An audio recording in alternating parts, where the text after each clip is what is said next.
regulación sanitaria. Bueno, Cristina Viroga Aranda es experta, le dice, así te presento como experta en regulación sanitaria, y me dijo, así me presentas. ¿Cómo estás, Cristina? Bienvenida. Muchas gracias. Es un gusto, ¿cómo te ha ido? El gusto es mío, muchas gracias. A ver, gracias me por la tienes que explicar y nos tienes que explicar qué es eso de ser experto en regulación sanitaria. Pues ¿Se estudia o qué? No, se va adquiriendo. En realidad es prácticamente una técnica. Hemos estado nosotros buscando que se haga una especialización como tal, que las carreras de Derecho la incluyan en su currícula, que los médicos, sobre todo, tengan conocimiento del marco jurídico que los rodea, tanto a nivel nacional como a nivel mundial. Yo, por ejemplo, no pude estudiar mi especialidad aquí en México porque no había una especialidad de Derecho Médico. Estudié en Colombia. ¿En Colombia? Donde está ampliamente estudiado y difundido. Mira, ¿en Bogotá o dónde? En Bogotá. En Bogotá, el Derecho Médico. Y además, bueno, pues yo llegué casi por un accidente a Cofepris, cuando Cofepris todavía no existía. Sí. Tuve el gusto de crear Cofepris junto con un gran equipo. Estaba a cargo del primer comisionado, Ernesto Enríquez, ¿no? Sí, yo estaba en su equipo, yo formaba parte de su equipo, y me tocó crear Cofepris, verlo nacer, pasar de un decreto a la Ley General de Salud. Es el único órgano desconcentrado que está en la ley. Me tocó de esa Cámara de Diputados, esa Cámara de Senadores. ¿En qué año fue esto? En el año 2002. 2002, claro. Iniciamos en 2001, 2002, hasta culminar con el reglamento, y después, por motivos de maternidad, me retiré y después estudié mi especialidad y después me fui involucrando más con el tema farmacéutico, con el tema regulatorio y todo lo que tenga que ver con salud. A ver, Cristina, ¿por qué te metiste en esto, supones tú? Digamos, ¿licenciatura en qué tienes? Yo soy abogada por la Universidad Panamericana. Por la UP. Sí. Pero desde chica, sí, digamos, un poco como que caminabas con rumbo a estas son las áreas que yo voy a tener, me voy a dedicar a la abogacía o alguna cosa así. Sí, yo desde pequeña, desde los 12 años, tenía muy claro que iba a ser abogada. ¿Desde qué edad? Desde los 12 años. A ver, ¿con quién te peleaste? Con nadie, nadie. Tuve un gran ejemplo, una gran mujer. Mi madrina, la licenciada Fausta de la Vega, fue un ejemplo para mí, una abogada penalista muy brillante, y ella fue un ejemplo para mí, y yo, gracias a ella, es que estudié. Siempre he tenido el tema muy claro. Muy claro. A ver, inevitablemente te pregunto esto que desde hace algunos, por fortuna, bueno, son pocos años, pero deben ser muchos años, nos hemos preguntado sobre el rol de la mujer, en el sentido de que haya una permisibilidad o no haya una permisibilidad, que ustedes tengan que abrirse casi a golpes para que las dejen entrar, cosas de este tipo. ¿Ya no te tocó tanto en la UP o sí? En la Universidad Panamericana éramos pocas mujeres, sí, en la generación. Yo tuve la fortuna, siempre he sido una mujer muy combativa, por decirlo de alguna forma, pero tuve la fortuna de tener un muy buen desempeño y sobre todo muy buenos maestros, y aunque no me dieran mi lugar, me lo conseguía. Bueno, y luego pues, el reclamo que les vamos a hacer es que luego tuvieron un presidente, pero bueno, ya ahora sí que ya de eso mejor no hablamos, ¿no? Es la mejor universidad hoy clasificada por algunas encuestas. ¿Para derecho? Para la facultad, sí, en tema ¿En dónde de estudiaste la prepa? En el Colegio Oxford. En el Colegio Oxford, claro. Yo soy de los legionarios. De las de uniformadas y... Es Oye, correcto. ¿y de los legionarios? De los legionarios. Mira, nada más. ¿La Universidad Panamericana qué es? No. El Opus Dei. El Opus Dei. Mira, no. Aunque es en realidad independiente, no tienen un... Sí, tú lo sé. puedes decir por la Hay universidad. alguien me contaba, Marilu Esponda me contaba mucho sobre ella, que está en la arquidiócesis ahora. A ver, te planteo, el entrar a Derecho, el estar en Derecho, ¿tomaste ya una especialidad? Tomé varias especialidades. Tomé una especialidad en Derecho Administrativo y otra, me he ido especializando en temas farmacéuticos y me he ido especializando en temas de salud. De salud. Soy una apasionada del Sistema Universal de Salud. Me encantaría ver que este país lograra la universalidad del acceso a los medicamentos y, por supuesto, a los servicios de salud, y que hubiera mucha equidad, además, en el tema tema de salud. Entonces, todo mi conocimiento lo he puesto y lo estoy poniendo. ¿Terminaste la carrera y qué hiciste? Terminé la carrera ya trabajando. ¿En dónde? Yo empecé a trabajar en segundo semestre. Desobedecí, fue irreverente porque no puedes trabajar sino hasta el quinto semestre, y por motivos falleció mi papá. Y entonces pues seguí trabajando en un despacho de ingeniería financiera y después trabajé muchos años en Baker McKenzie, que es una firma global de abogados. Claro, de abogados, sí, ese sí lo ubico.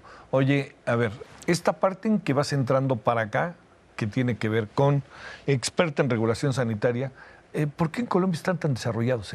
Porque precisamente en la práctica médica es muy muy avanzada, pero tienen una diferencia con respecto al gobierno o al Estado mexicano, en el que el Estado colombiano es responsable de todos los servicios de salud. Es decir, si llega a haber alguna reclamación, por el mismo orden jurídico se puede hacer una reclamación inclusive patrimonial al Estado mexicano en caso de una mala práctica o inclusive alguna responsabilidad de producto, y entonces es cuando se genera toda una disciplina jurídica alrededor de esto, precisamente por las reclamaciones al Estado y a las instituciones. Estos son los hospitales, prácticamente. Pero también está en una realidad muy fuerte Colombia, ¿no? En la que se tuvo que meter a esto, supongo yo. Es correcto.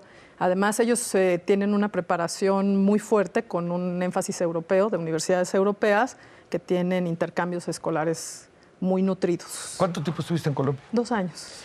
Es bonito. 2 años, y tuve la oportunidad de conocer la realidad de Colombia, y a veces cuando nos dicen es que México se parece mucho a Colombia, bueno, ¿no? Tiene sus particularidades. Claro, no es pero tan también fácil. tiene su razón de ser, que digan que nos parecemos, ¿eh? Es que, por supuesto. Sí. Y mi marido es colombiano. Ah, esa es la otra, ¿no? Sí, Esa claro. es la otra, mi esposo es colombiano. Ya se arreglaron ahí, ya ves que sí se parecen. A ver, pero déjame plantearte, esta parte de Colombia que también al mismo tiempo vive, aunque cada vez está bajo otras circunstancias, diría yo afortunadamente, pero vive una situación de inseguridad y de brutalidad durante mucho tiempo, guerrilla, narcotráfico, etcétera. Esta parte de tu chamba, ¿cómo se inserta en eso en un país como Colombia? Pues precisamente en farmacéutico estás caminando en una línea en la que puedes conocer mucho la legalidad, pero también la ilegalidad. Entonces, finalmente tienes también acceso a la información que se genera de la ilegalidad para poderla combatir, es decir, todos los desvíos de los productos que deberían de ser para farma y que desafortunadamente se van hacia el narcotráfico. Ese es el gran asunto, porque de ahí vienen las nuevas sustancias que van inventando, etcétera, etcétera. A ver, regresas a México y ¿qué pasa? Regreso a México. Trabajo para una casa distribuidora mayorista de medicamentos, la más grande de México. A ver, pero espérame, ¿caes ahí con toda intención o desde que llegas, desde ya te dicen vente para acá? No, llegué a México y en muy corto tiempo me dieron la oportunidad de trabajar como experta en regulación sanitaria. Sí, y fui Chief of Staff del director general y presidente del Consejo. Oye, ¿es maestría o doctorado en regulación en Derecho médico. En derecho médico. Bueno, en realidad es una especialización porque en México, como no existe la maestría, en México no se reconoce. No se reconoce como tal, pero en Colombia es una maestría, un doctorado. Maestría, sí. Maestría. A ver, y ahí, ya que sales de esa experiencia, de haber sido formidable, ¿no? En una casotota, en una empresototota de cuestiones médicas, ¿no? Eso ha de haber sido una experiencia buenísima, ¿no? Es correcto. Y después me invitan a formar un tercero autorizado, que es una figura maravillosa porque es una extensión de la autoridad de la propia COFEPRIS en la que se amplía la cobertura de la COFEPRIS y le permite ser mucho más ágil en el registro sanitario de los medicamentos y dispositivos, siendo además, bueno, pues, todos los cambios que se dieron durante la administración pasada, siendo autoridad de referencia nacional, es decir, reconocida por la OPS y muchísimas cosas que se fueron generando, pero creamos esta empresa y es precisamente con la que recibo el reconocimiento, pero siempre con el énfasis de formar parte de la propia autoridad, ser una extensión de la autoridad, trabajando por la salud de los mexicanos y con énfasis sobre todo en que los productos que nosotros consumimos, los productos farmacéuticos, cumplan con los estándares de seguridad, eficacia y calidad.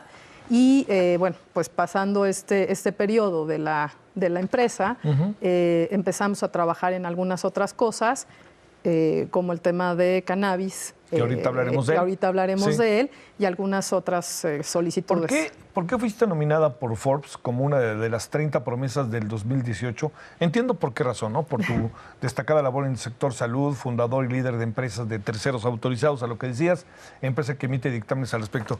¿Eso qué significa y eso qué fue? Porque, en honor a la verdad, yo entiendo que luego decirle a alguien que la elogian y que la reconocen es así como se siente uno un poco intimidado todavía, ¿no? Pero ¿esto qué significa? Significa el reconocimiento a todo un equipo ¿no? Un equipo que me respalda, un equipo que está conformado primariamente por mujeres y por mujeres en posiciones directivas de toma de decisión, mujeres además con vidas bastante equilibradas, madres de familia, algunas de ellas, otras simplemente madres solteras exactamente. Sí, claro. Entonces, significa también el reconocimiento a la labor muy institucional y que además es el reconocimiento a una figura que combate por sí misma la corrupción. Es decir, la figura de un tercero autorizado inhibe en su diseño la posible corrupción para obtener un registro sanitario, una autorización sanitaria de un medicamento, imagínate, ¿no? Lo delicado que puede ser. Casi nada, ¿no? Entonces, cuando el Consejo Editorial de Forbes platica con nosotros, es una de las cosas que le llama la atención, sí, ¿no? Claro. Y además México es innovador, ¿no? México es uno de los pocos países o de los primeros países que toma esta figura y hoy esta figura está siendo replicada por otras autoridades como la de hidrocarburos, ¿no? La propia CEA está ya considerando estas figuras y las está implementando. Entonces, pues es un cambio en él, sin duda es un cambio. Es un paradigma, un nuevo paradigma. Exactamente, y es esta participación entre sociedad civil, académicos y Estado. Nosotros tenemos un consejo científico donde científicos de gran nivel, como precisamente los del Politécnico, forman parte de las decisiones en salud de este país, ¿no? Entonces, poderlo conjugar industria, academia, con la propia autoridad, bueno, pues no es un asunto sencillo. Y son de esas cosas que casi no se ven, pero que seguramente tú has consumido productos que nosotros hemos dictaminado. Entonces, no es el reconocimiento a Cristina Viruega, es un reconocimiento a una figura, a un equipo de trabajo y pues a un cambio de paradigma. A ver, déjame plantearte, Cristina, esta parte que tiene que ver con los medicamentos en México, distribución, todo eso, supongo que ha de haber pasado por tu cabeza muchas veces, ¿no? Y además a lo mejor hasta por tus decisiones. Así lo suele suceder. Ha criticado mucho el actual presidente todo esto, ¿no? De cómo había venido funcionando. ¿Cuál sería como el diagnóstico de este tema que, pues, digamos, todos sabemos, cerraron durante unos días los trabajadores la clínica Condesa, ¿no? Recientemente, que tiene que ver con el SIDA. En fin, toda esta parte, ¿cómo la alcanzas a apreciar? Con esta ventaja que tienes de ver las cosas como desde arriba, ¿no? Ves el manejo del tránsito desde arriba. Y además tengo también otra gran ventaja, la que considero yo otra gran ventaja, de tener o haber vivido experiencias en el extranjero en lo que supuestamente son sistemas universales o que sí son sistemas universales de salud, ¿no? A ver, antes de que sigas, en el extranjero significa Colombia y ¿qué más? Colombia y en algunos países de Europa, España y Francia, que tuve España y Francia. Y en un momento no, pero los dos son países, bueno, España es muy interesante todo lo que está pasando ahorita. En realidad, ¿no? en Europa, ¿no? En sí. Europa, con el envejecimiento de la población, claro, la presión sobre el gasto público y cómo lo están resolviendo frente a las nuevas opciones terapéuticas, claro, y las decisiones. Pero ya ves lo que salió allá, ¿no? Que ya no hay que vacunar a los niños porque... ¿Qué no. cosa?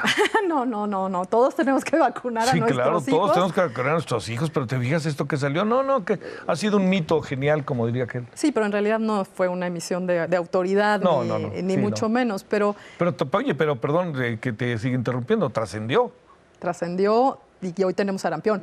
Hoy tenemos sarampión, claro, y tenemos alerta y cada vez que viajamos a países que tienen algún brote o tienen algo, tenemos que revisar. Que otra vez volver a vacunarnos, ¿no? Sí, es correcto, correcto cuando haya sido erradicada. Te decía, ahora cómo ves, para volver, a mí no se me pasó, esta mirada que te decía yo del tránsito desde arriba, de cómo ves las cosas. Pues mira, el sistema de salud en México es muy complejo. La verdad es que yo tengo mucha esperanza en que, lo decía yo en alguna mesa, gracias a Dios hoy estamos viendo diferentes formas, ¿no? El pasado tiene sus méritos, sin duda.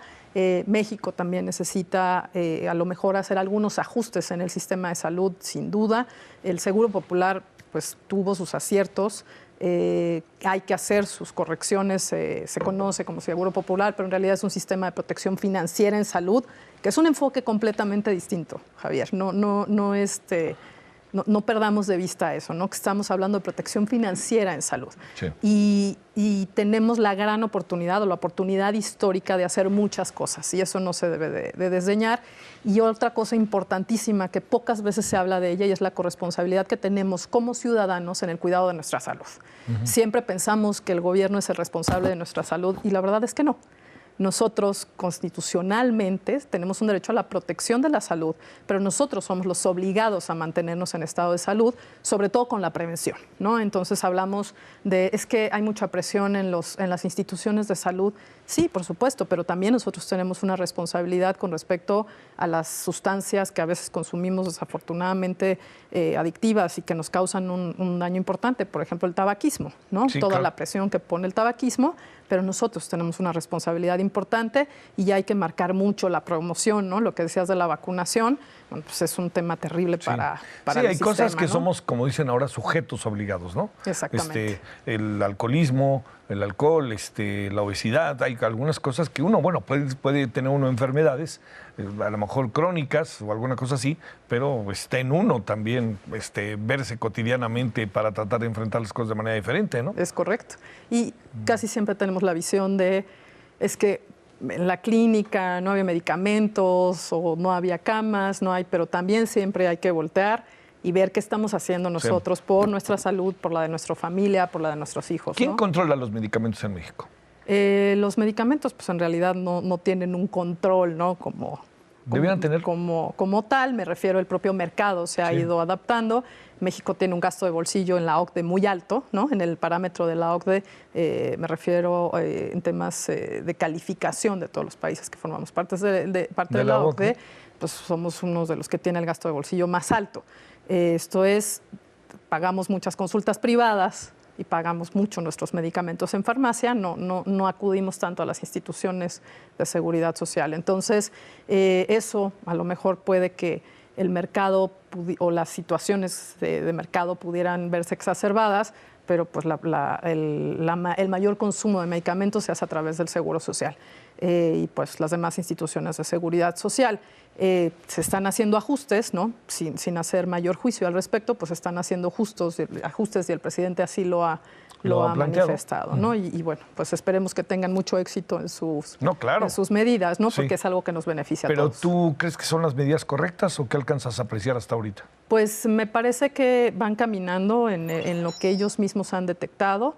Te repito, no todo debemos dejarlo del lado de gobierno, también nosotros debemos de ser cuidadosos en ese tema. Entonces, bueno, pues esperemos que todo sea o sea, dicho de otra manera, prudencia. Exactamente. A ver, déjame plantearte otro asunto antes de que entremos a lo de cannabis. ¿El tema genéricos es importante o no es importante? Que ya hasta llegas a las farmacias y te dice esto vale 400 pesos y el genérico les vale 120.